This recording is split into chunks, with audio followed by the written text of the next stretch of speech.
Good morning. It's day 21. It's our 4th week, and we're getting into the next prompt, which is which. So today's question is, which game mechanic inspires your play the most? Now, of all the questions we've asked this month, this one probably seems the most like it's talking to game masters, but even here, it's not true. And it's important to look ahead, because tomorrow's question deals specifically with dice.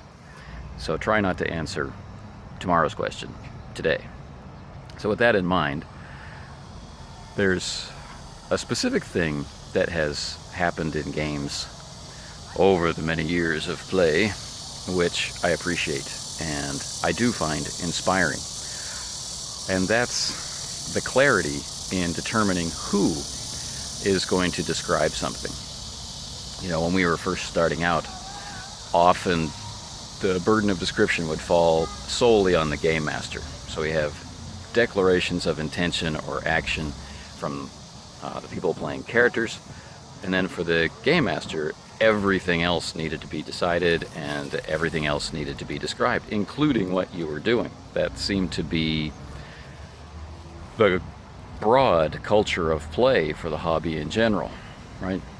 The game master would say something like, you hit, and so you take your sword and...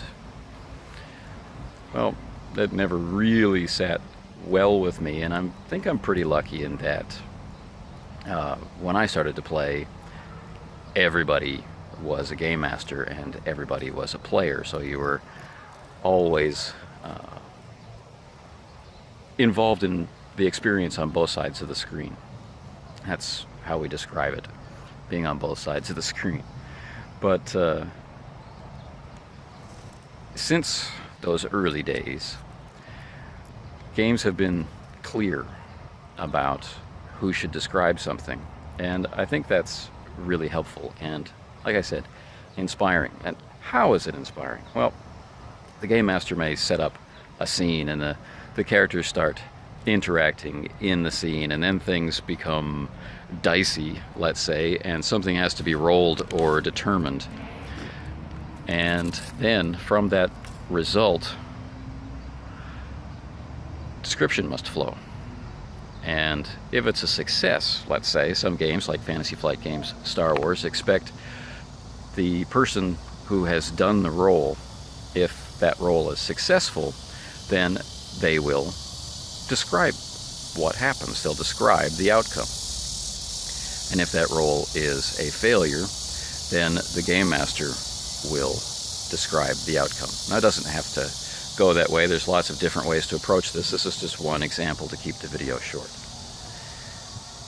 So what happens is that once everybody is comfortable with this mechanism, when everybody is comfortable with this process or procedure, then it's no longer strange to describe. And then when something is no longer strange to describe or strange to do, then quality of it tends to improve as people pay more attention to the doing of it than having to do it.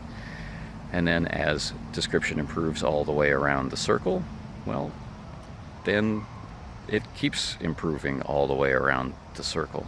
One person's good job inspires another person's good job, and so on and so forth. And so I find that of all the little things that have happened in games over the years, that making this explicit, turning this into an actual mechanic, in this case, do this, it's been quite inspiring. So, until tomorrow, when we talk about dice, have a great day.